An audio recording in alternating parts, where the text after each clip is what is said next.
अस्सलामुअलैकुम, welcome back to code उरेसी। इस video में हम समझेंगे सीएसएस टेक्स्ट प्रॉपर्टीज को, जिसका यूज हर वेबसाइट में होता है बेटर डिजाइन के लिए, रीडेबिलिटी के लिए और प्रेजेंटेशन के लिए। इस वीडियो में हम सारी प्रॉपर्टीज जितनी भी टेक्स्ट से रिलेटेड कॉमनली यूज होती हैं हमारे सीएसएस के अंदर, वो सारी हम डिस्कस करेंगे कि कौन कौन सी प्रॉपर्टीज हैं, कब कौन सी प्रॉपर्टी यूज होती है, और वीएस कोड में भी हम रन करके देखेंगे कि अच्छा कौन सी किस तरह से हम यूज करते हैं। तो जब हम कोई भी वेबसाइट बना रहे होते हैं अपनी, जब भी कोई वेब पेज बना रहे हैं, ठीक है, उसके अंदर जितना भी टेक्स्ट है, हम उसका जब डिजाइन चेंज करना चाहें, हम अपनी रीडेबिलिटी अच्छी करनी चाहें, और हम प्रेजेंटेशन के लिए भी टेक्स्ट प्रॉपर्टीज का यूज करते हैं। हमारे पास जो कॉमन प्रॉपर्टीज हैं वो ये है, और इन सब को जो है हम बिल्कुल डिटेल में देखते हैं कि कौन सी किस तरह से वर्क करती है। और जो टेक्स्ट प्रॉपर्टीज हैं वो बहुत इंपॉर्टेंट रोल प्ले करती हैं जब हमें अपनी वेब पेज का जो है डिजाइन जो है इन्हांस करना हो, या फिर हम अपनी मर्जी से हम चाह रहे हो कि हमारा सारा जो वेब पेज है वो ब्लैक एंड व्हाइट ना हो और एक ही टेक्स्ट एक ही तरह से ना दिख रहा हो, तो उन सब के लिए हम टेक्स्ट प्रॉपर्टीज को यूज करते हैं। कैसे, वो हम अपने वीएस कोड में देखते हैं। वीएस कोड में हम एक फाइल बनाते हैं अपने फोल्डर के अंदर, टेक्स्ट प्रॉपर्टीज .html और text properties .css।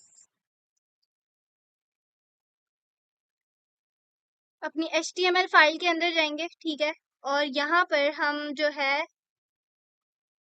Boiler template generate करने के लिए Shift 1 प्रेस करेंगे, और इस तरह से हमारा एक simple default structure HTML document का बन जाता है। यहाँ पर टाइटल चेंज कर लेते हैं और लिख देते हैं टेक्स्ट प्रॉपर्टीज इन CSS। सही है। और यहाँ पर अपनी जो हमारी फाइल है, CSS फाइल है, उसको हम लिंक करा देते हैं यूजिंग लिंक टैग। ठीक है, ये बेसिक काम है जो हमें जब भी हम कोई भी काम कर रहे होते हैं अपने HTML और CSS के अंदर, वो सबसे पहले ही करने होते हैं। ठीक है, तो यहाँ पर अपनी फाइल का नाम लिख लेते हैं। सही है। अब देखो, सबसे पहले हमारे पास एक प्रॉपर्टी आती है कलर प्रॉपर्टी। ठीक है, यहाँ पर अगर हम एक सिंपल सा टेक्स्ट लिखें HTML में, लिख देती हूँ कलर प्रॉपर्टी इन CSS। सही है। इसको अभी रन करके देखते हैं।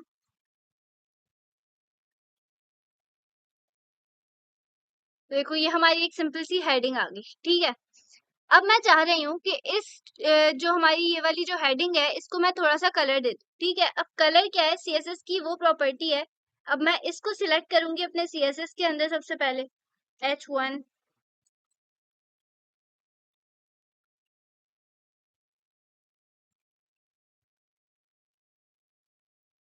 ठीक है, और यहाँ पर मैं जो कलर प्रॉपर्टी है टेक्स्ट को कलर करने के लिए वो यूज करूँ। अब ये CSS की प्रॉपर्टी टेक्स्ट का कलर सेट करने के लिए यूज होती है।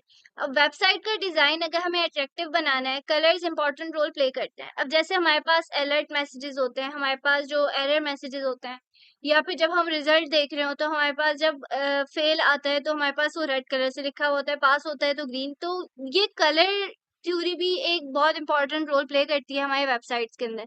तो वेबसाइट का डिजाइन अट्रैक्टिव बनाने के लिए कलर्स बहुत इंपॉर्टेंट होते हैं। अगर सब कुछ ब्लैक एंड व्हाइट हो तो यूजर बोर हो जाता है, और इसलिए जो है कलर्स से हम हेडिंग्स, पैराग्राफ्स या लिंक्स का कलर हम अपनी मर्जी से डिफाइन कर सकते हैं।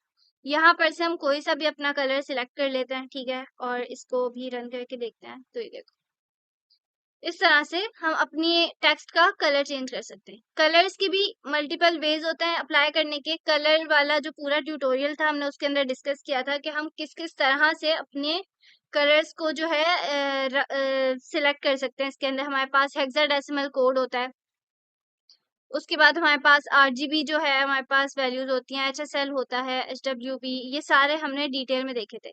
इसके बाद हमारे पास जो है, यहाँ पर अगर मैं पैराग्राफ लिखूं, ठीक है, और इसको ID दे दूं कलर। ठीक है, और यहाँ पर लिख देते हैं हम दिस इज कलर प्रॉपर्टी। अब ये जो है ना, जो मैंने p हैश id लिखा है, ये हमारे पास एक शॉर्ट हैंड मेथड होता है। उससे क्या होता है कि हमारा पैराग्राफ टैग के अंदर एक id कलर के नाम से जो है वो बन जाएगी, जो भी हम लिखेंगे। ठीक है, अब इसको हम जो है अपने इसके अंदर कलर कर देते हैं हैश। हैश जो है ये क्या होता है कि हमारा आईडी सिलेक्टर को रिप्रेजेंट करता है, और यहाँ पर हमने आईडी दिया है कलर। ठीक है, तो इधर हम कलर जो है प्रॉपर्टी यूज कर सिलेक्टर यूज कर लेंगे। ठीक है, और यहाँ पर हम इसको कलर दे देते हैं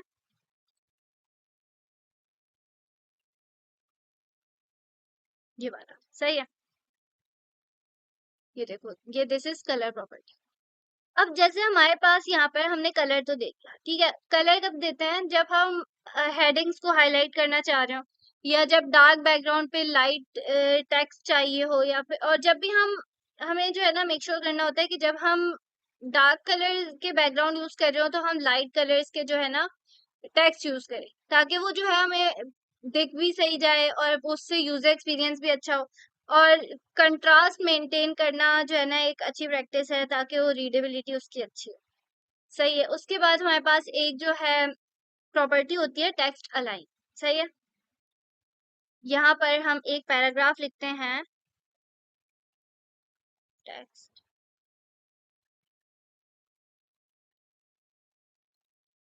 सही है, और इधर हम लिख देते हैं this is text align property.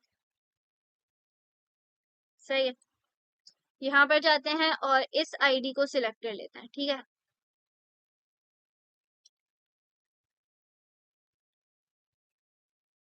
Hash हमारे पास आईडी सिलेक्टर, आईडी हमने क्या दी थी? टेक्स्ट अलाइन, और इधर जो है हम टेक्स्ट अलाइन प्रॉपर्टी यूज करें। अब टेक्स्ट अलाइन क्या होता है? इस प्रॉपर्टी से हम डिसाइड करते हैं कि टेक्स्ट लेफ्ट, राइट, सेंटर या जस्टिफाई हो। ये कब यूज करते हैं? जब हमें विजुअल अलाइनमेंट, रीडेबिलिटी को डायरेक्ट अफेक्ट करता है। ठीक है, यानी कि इसको जो है ना प्रॉपर अलाइनमेंट से जो है हमारा लेआउट नीट और प्रोफेशनल लगता है। जैसे अगर अभी देखो तो यहाँ पर हमारा जितना भी टेक्स्ट है वो एक साइड पर आ रहा है। ठीक है, अगर मैं इस टेक्स्ट को जो है, इस पैराग्राफ को मैं चाह रही हूँ कि सेंटर में अलाइन हो जाए, तो यहाँ पर मैं टेक्स्ट अलाइन प्रॉपर्टी लिखूंगी और यहाँ पर इधर सेंटर कर दूंगी, तो ये देखो हमारा टेक्स्ट सेंटर में आ जाएगा। अब लेफ्ट जो है हम करके देखते हैं इसको। लेफ्ट अलाइन से क्या होता है कि जो है हमारा जो डिफॉल्ट होता है, जैसे हमने पहले देखा था इंग्लिश टेक्स्ट के लिए जो डिफॉल्ट होता है वो लेफ्ट अलाइनमेंट ही होती है। सही है, उसके बाद हमारे पास राइट आता है, लेफ्ट, राइट, ये हम अपनी मर्जी से कर सकते हैं। सही है, उसके बाद जो है हमारे पास आता है सेंटर। सेंटर अभी हमने देखा था। जस्टिफाई होता है एक। ठीक है, जस्टिफाई में क्या होता है कि फुल विड्थ में स्प्रेड टेक्स्ट आ जाता है, कि जैसे न्यूज़पेपर स्टाइल होता है ना उस तरह से। ये हमने देखा कि ये कब यूज करते हैं? जब हेडिंग्स या कोट्स को जो है ना सेंटर में दिखाना हो, कि जैसे अक्सर हम हेडिंग्स को जो है वो मिड में लिखते हैं। ठीक है, तो इधर इसको हम कर देते हैं टेक्स्ट अलाइन को सेंटर। सही है, उसके बाद हमारे पास जो है लॉन्ग पैराग्राफ्स को जो है ना अगर जस्टिफाई करना हो तो रीडेबिलिटी अच्छी होती है उससे। और जब हमें राइट टू लेफ्ट कंटेंट लिखना हो, जैसे हम कोई और सी लैंग्वेज लिख रहे हो, जो जैसे अरेबिक होती है, उर्दू होती है, वो राइट टू लेफ्ट होती है। इंग्लिश हमारे पास लेफ्ट टू राइट होती है। तो उसके लिए जो है ना हम लेफ्ट और राइट अलाइनमेंट यूज करते हैं। तीसरी हमारे पास प्रॉपर्टी होती है टेक्स्ट डेकोरेशन। ठीक है, अब हमें इससे क्या कर सकते हैं? हम लाइंस को ऐड, रिमूव और अंडरलाइन, ओवरलाइन वगैरह कर सकते हैं। ये प्रॉपर्टी देखते हैं। यहाँ पर एक पैराग्राफ लिखते हैं और इसकी आईडी दे देते हैं p और हैश। इधर हम यहाँ पे लिख देते हैं टेक्स्ट डेकोरेशन। ठीक है, टेक्स्ट, ठीक है, इतना ही लिख लेते हैं। और यहाँ पर लिख देते हैं this is text decoration property. सही है, अब यहाँ पर इसको जो है सिलेक्ट कर लेते हैं, इधर से आईडी को कॉपी करते हैं। ठीक है, यहाँ पर जो है आईडी सिलेक्टर यूज करेंगे। हैश हमारे पास आईडी सिलेक्टर होता है। और उधर जो है हम यहाँ पे यूज कर लेंगे टेक्स्ट डेकोरेशन प्रॉपर्टी। ठीक है, टेक्स्ट डेकोरेशन प्रॉपर्टी यानी कि लाइन, अब ये प्रॉपर्टी टेक्स्ट के ऊपर या नीचे लाइन ऐड करती है, जैसे अंडरलाइन, ओवरलाइन या स्ट्राइक थ्रू। अब ये कब यूज करते हैं, जब हमें विजुअल एम्फेसिस या लिंक डेकोरेशन जो है ना कंट्रोल करना हो। अब ये अभी देखो ये किस तरह से दिख रहा है, यहाँ पे ये एक सिंपल सा टेक्स्ट है। ठीक है, मैं चाह रही हूँ कि इसके नीचे जो है ना कोई, अभी तो यहाँ पे कोई भी डेकोरेशन नहीं, ये एक डिफॉल्ट है। ठीक है, मैं चाह रही हूँ इसके ऊपर अंडरलाइन, इस टेक्स्ट को मैं अंडरलाइन कर दूं। ठीक है, तो ये देखो ये हमारा टेक्स्ट अंडरलाइन हो गया। इसको हम चाहें तो एक लाइन ऊपर भी आ सकती है हमारे पास, वो होती है हमारे पास ओवरलाइन। ये देखो ये हमारे टेक्स्ट के ऊपर लाइन आ गई। और एक और हमारे पास इसमें प्रॉपर्टी होती है लाइन थ्रू। ये देखो, अब ये क्या होती है कि एक टेक्स्ट को कट कर देगा, जैसे जैसे आपने अक्सर जो है ई कॉमर्स वेबसाइट देखी होंगी, वहां पे एक प्रीवियस जैसे अक्सर सेल लगती है। ठीक है, तो हमारे पास दो जो है प्राइसेस आ रहे होते हैं, एक जो है प्राइस कट हुआ हुआ होता है और फिर आगे जो है उसके न्यू प्राइस लिखे हुए होते हैं। उसी तरह से ये यूज होती है कि ये जो है लाइन थ्रू, ओवरलाइन और अंडरलाइन हम यूज कर सकते हैं। इसके बाद हमारे पास ये यूज कब करते हैं कि जब लिंक्स का अंडरलाइन हटाना हो फॉर कस्टम डिजाइंस। ठीक है, और जब किसी टेक्स्ट को जो है यानी कि अभी हमने बताया था मैंने, जैसे ई कॉमर्स वेबसाइट पे ओल्ड प्राइस या फिर इस तरह से कर सकते हैं, और स्पेसिफिक कोई टेक्स्ट हो उसको जो है हम हाईलाइट करने के लिए अंडरलाइन कर सकते हैं अपनी मर्जी से। उसके बाद हमारे पास आता है कौन सा, टेक्स्ट ट्रांसफॉर्म। सही है, यहाँ पर एक पैराग्राफ लिखते हैं और इसको आईडी दे देते हैं टेक्स्ट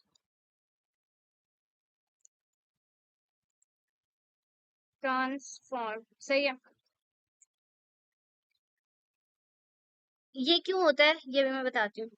ये होता है हमारे पास टेक्स्ट का जो है ना केसिंग कंट्रोल करना है, यानी ये प्रॉपर्टी डिसाइड जो है करती है कि text upper case, lower case या कैपिटलाइज नजर है। ठीक है, यहाँ हम देखते हैं this is text transform property. सही है,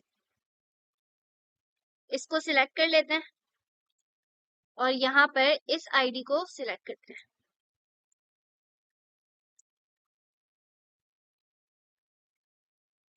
टेक्स्ट ट्रांसफॉर्म प्रॉपर्टी।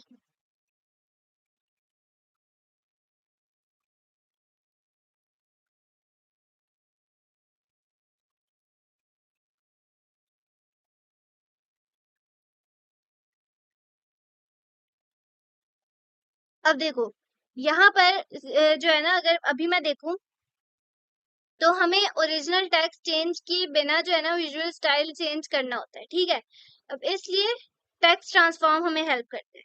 कैसे, कि जैसे अगर हमारे पास जो है टेक्स्ट को अपर केस, लोअर केस या कैपिटलाइज करना है, तो उसके लिए हम इसको यूज कर सकते हैं। अब हम चाह रहे हैं कि ये सारे जितने भी लेटर्स है ना, मैं इसको पैराग्राफ में ना चेंज करूं, HTML डॉक्यूमेंट में ना चेंज करूं, मैं CSS में ही इसको इन सारे लेटर्स को अपर केस में लिख दूं। ठीक है, तो उसके लिए मैं ये वाली प्रॉपर्टी को यूज कर सकती हूँ। इसके अंदर हमारे पास अपर केस होता है, ये देखो। उसके बाद हमारे पास होता है कि लोअर केस,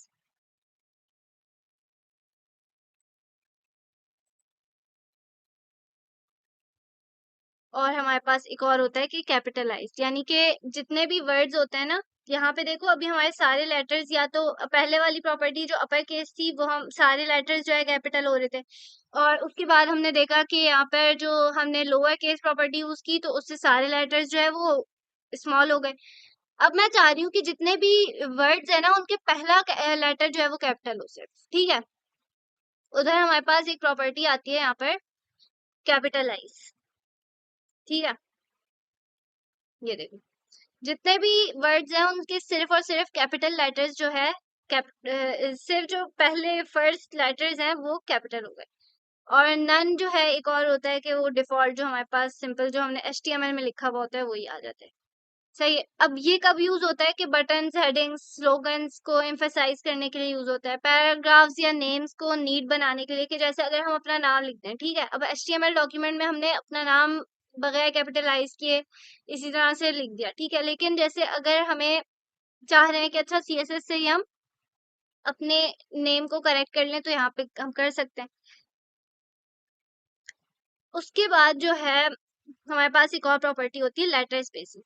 लेटर स्पेसिंग जो है, यानी कि जितने भी वर्ड्स हैं ना, लेटर्स हैं, उनके दरमियान का गैप, ठीक है।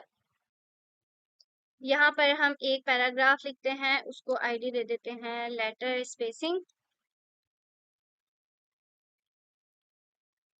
ठीक है, और यहाँ पर दे देते हैं this is letter spacing property, ठीक है। यहाँ से इसकी आईडी को कॉपी कर लेते हैं, ठीक है, ताकि वहां पे दोबारा टाइप ना करनी पड़े। और यहाँ पर हम आईडी सिलेक्टर का यूज करेंगे। हैश जो है आईडी सिलेक्टर को रिप्रेजेंट करता है। अब देखो यहाँ पर हम अगर लेटर स्पेसिंग, अभी देखो यहाँ पर क्या है कि हमारा जो टेक्स्ट है ना वो इस तरह से दिखता है। मैं चाह रही हूँ हर लेटर के बीच में थोड़ा सा गैप आ जाए। यहाँ पर मैं जो है लेटर स्पेसिंग वाली जो है प्रॉपर्टी को यूज करूंगी, ठीक है। और यहाँ पर मैं जितने भी पिक्सल्स का गैप देना चाह रही हूँ, जैसे मैं 2 पिक्सल का गैप दे देती हूँ, ठीक है। इन लेटर्स के बीच में 2 पिक्सल्स का गैप आ गया। जैसे अब ऊपर जो है हमने लेटर स्पेसिंग नहीं दी, तो देखो डिफरेंस जो है क्लियर है, सामने ही है। तो ये कब यूज होता है कि कस्टम फॉन्ट या लोगो डिजाइनिंग में स्पेसिंग इंपॉर्टेंट होती है, ताकि जो टेक्स्ट प्रॉपर्टी है, टेक्स्ट जो है हमारा जितना भी लिखा हुआ है वो प्रॉपरली रीड हो सके, तो उसके लिए हम लेटर स्पेसिंग यूज करते हैं। और जब फॉन्ट जो है कंडेंस्ड हो, कोई और सा हम ऐसा फॉन्ट यूज कर लें इसमें जो बहुत मर्ज हमारा जो है ना वो लग रहा हो, तो उसके लिए हम लेटर स्पेसिंग यूज कर सकते हैं, या फिर ब्रांडिंग या लार्ज हेडिंग्स में यूज कर सकते हैं। और जब हमें स्टाइलिश लुक चाहिए हो, तब हम यूज कर सकते हैं इसको। उसके बाद हमारे पास एक और प्रॉपर्टी आती है, वर्ड स्पेसिंग, कि जैसे अभी तो हमने यहाँ पे सिर्फ और सिर्फ लेटर्स को स्पेसेस दिया है ना, अब हमारे लेटर्स यहीं रहे, वर्ड्स जो है ना वो थोड़े स्पेस में आते हैं, तो उसके लिए हमारे पास एक प्रॉपर्टी होती है वर्ड स्पेसिंग। यहाँ पर हम एक पैराग्राफ लिखते हैं, ठीक है, पैराग्राफ आईडी देते हैं वर्ड स्पेसिंग, ठीक है, एंटर करेंगे, और this is word spacing property.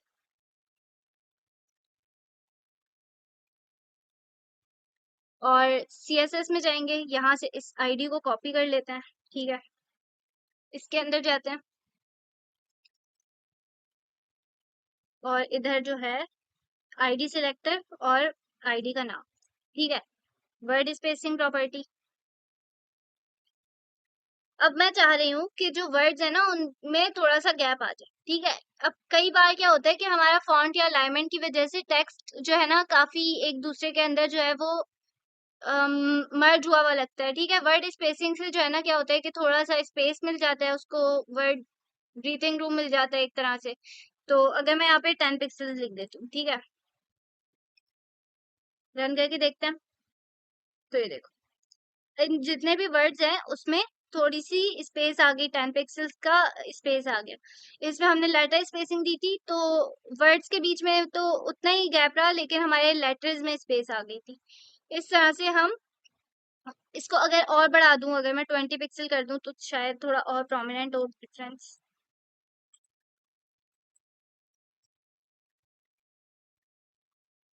ये देखो, तो इस तरह से हम जो है वर्ड्स के बीच में स्पेस अपनी मर्जी से दे सकते हैं। अब ये क्या होता है कि लॉन्ग टेक्स्ट में रीडेबिलिटी इंप्रूव करने के लिए यूज होता है, स्टाइलिश और कस्टम लेआउट बनाने के लिए भी हम इस प्रॉपर्टी को अक्सर यूज करते हैं। दूसरा हमारे पास होता है लाइन हाइट, यानी कि लाइन के दरमियान वर्टिकल स्पेस अगर हम देना चाहें, यहाँ हम क्या करते हैं,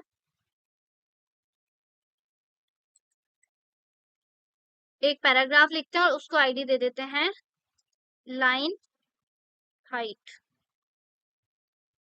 सही है, और this is line height property. यहाँ पर से हम इस आईडी को सिलेक्ट करते हैं, ठीक है, और इधर जो है हम इस को सिलेक्ट कर लेते हैं, ठीक है। अब हमारे पास प्रॉपर्टी जो लाइन हाइट प्रॉपर्टी है, ठीक है, ये कब यूज होती है? प्रॉपर्टी कंट्रोल करती है कि हर लाइन के बीच कितना वर्टिकल डिस्टेंस होना चाहिए। जब लाइंस एक दूसरे से बहुत ज्यादा करीब होती हैं तो टेक्स्ट रीड करना थोड़ा मुश्किल हो जाता है, जब हमारा बहुत ज्यादा टेक्स्ट हो किसी भी वेब पेज के ऊपर। जैसे अगर अभी देखो तो अभी तो हमारा बहुत थोड़ा सा टेक्स्ट है, ठीक है, लेकिन अब मैं चाह रही हूँ कि अगर मेरी वेब पेज के ऊपर बहुत ज्यादा टेक्स्ट है, ठीक है, तो अब मुझे जो है ना रीड करना मुश्किल हो रहा है। तो मैं लाइन हाइट रीडेबिलिटी जो है ना अच्छी करने के लिए यूज कर सकती हूँ। अगर मैं यहाँ पर 1.5 लिख देती हूँ, ठीक है, तो देखो यहाँ पर इसमें थोड़ी सी स्पेस आ गई। इसको थोड़ा और बढ़ा देते हैं, इसको 5.5 करके देखते हैं, ये बहुत प्रोमिनेंट लगेगा। ये देखो, इस तरह से हम यूज कर सकते हैं इसको। अब पैराग्राफ्स और आर्टिकल्स में जब फॉन्ट साइज जो है बहुत ज्यादा छोटा और बहुत ज्यादा हमारे पास टेक्स्ट हो तो हम इस प्रॉपर्टी को अक्सर यूज करते हैं। अब एक और हमारे पास जो है वो प्रॉपर्टी होती है टेक्स्ट शेडो, ठीक है। अब शेडो जो है ना क्यों यूज करते हैं कि हमारा जितना भी टेक्स्ट है उस टेक्स्ट के नीचे एक शेडो आ जाता है उससे, ठीक है। यहाँ पर हम एक पैराग्राफ लिखते हैं और उसको आईडी देते हैं टेक्स्ट शेडो, टेक्स्ट शेडो, ठीक है, और this is text shadow property.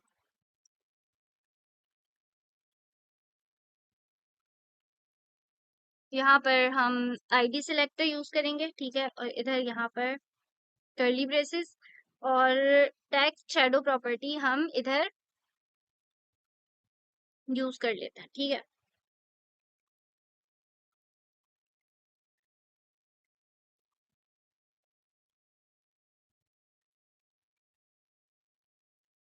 अब यहाँ पर देखो बटन्स, हेडिंग्स या बैनर्स को हाईलाइट करने के लिए जो है मॉडर्न वेबसाइट्स में जो है हमारे पास क्या होता है कि टेक्स्ट शैडो प्रॉपर्टी यूज होती है। कैसे होती है कि हम इस तरह से यहाँ पे प्रॉपर्टी सिलेक्ट करते हैं, ठीक है, और जैसे अभी देखो यहाँ पर हमारा पैराग्राफ किस तरह से दिख रहा है, एक सिंपल सा पैराग्राफ है, ठीक है। अब यहाँ पर अगर मैं चाह रही हूँ लेफ्ट राइट शेडो जो है वो शिफ्ट हो, ठीक है, तो यहाँ पर मैं एक्स, ये देखो हल्का सा शेडो आ रहा है इसके अंदर, यहाँ पर देखो बिल्कुल हल्का सा हमारे टेक्स्ट पे शेडो आ रहा है, यहाँ पर देखो इस लाइन में और इस लाइन में। तो इस तरह से हम अपनी टेक्स्ट शेडो प्रॉपर्टी को यूज कर सकते हैं। इसके बाद अब ये क्या होता है कि हमें अगर बैनर टेक्स्ट के ऊपर हम यूज कर सकते हैं, हीरो सेक्शंस जितने भी हमारे वेब पेज के ऊपर होते हैं उसमें यूज कर सकते हैं, कंट्रास्ट इंप्रूव करना हो बैकग्राउंड से तो उसके अंदर हम यूज कर सकते हैं। उसके बाद हमारे पास एक और प्रॉपर्टी होती है, इसके बाद हमारे पास एक और प्रॉपर्टी होती है टेक्स्ट इंडेंट। टेक्स्ट इंडेंट जो है यानी कि ये क्या करता है कि टेक्स्ट की पहली लाइन को जो है ना आगे पुश करता है, लाइक पैराग्राफ का जो स्टार्ट होता है, ठीक है, उसको अगर हम यहाँ पर एक पैराग्राफ लिखें, ठीक है, पैराग्राफ, और इसको आईडी दे दें टेक्स्ट इंडेंट, ठीक है, तो यहाँ पर टेक्स्ट इंडेंट प्रॉपर्टी लिख देते हैं जहाँ पर, और हम इधर जो है ना 20 वर्ड्स का डमी टेक्स्ट लिख देते हैं, ठीक है। अभी ये जो है इस तरह से दिख रहा है, सही है। लेकिन अब मैं अगर चाहूँ कि यहाँ पर इसको थोड़ा सा जो है स्टाइल कर दूं, ठीक है, तो यहाँ पर मैं सीएसएस में अपनी ये वाली जो आईडी है उसको लिखती हूँ, ठीक है, और यहाँ पर जो है इसको सिलेक्ट करूंगी आईडी सिलेक्टर से, और इधर मैं टेक्स्ट इंडेंट प्रॉपर्टी यूज कर लेती हूँ। अब यहाँ पर टेक्स्ट के अंदर जो है ना जो स्पेस है हमारे पास, ठीक है, यानी उसको आगे पुश कर देते हैं। जैसे अगर हम यहाँ पर मैं 40 पिक्सल्स लिख के देख, ठीक है, तो ये देखो पहले कैसे था और अभी जो है ना इसने थोड़ा सा अपने हमारे टेक्स्ट को आगे जो है वो पुश कर दिया। अब इस तरह से हम टेक्स्ट की पहली लाइन को जो है अपनी मर्जी से थोड़ा सा चेंज कर सकते हैं। तो आई होप आपको जो है ये समझ आए होंगी कि सीएसएस टेक्स्ट प्रॉपर्टीज को कैसे यूज कर सकते हैं। एक एक प्रॉपर्टी का यूज, पर्पस और इम्प्लीमेंटेशन हमने सारी समझी कि कौन सी चीज किस तरह से हम अप्लाई करते हैं, कहाँ कौन सी प्रॉपर्टी अप्लाई हो सकती है, किस किस तरह से हो सकती है, हर चीज बिल्कुल डिटेल में देखी। तो I hope this might have helped you. तो अगर अभी तक आपने मेरा चैनल नहीं सब्सक्राइब किया तो प्लीज सब्सक्राइब कर दें और वीडियो को लाइक करें। अल्लाह हाफिज।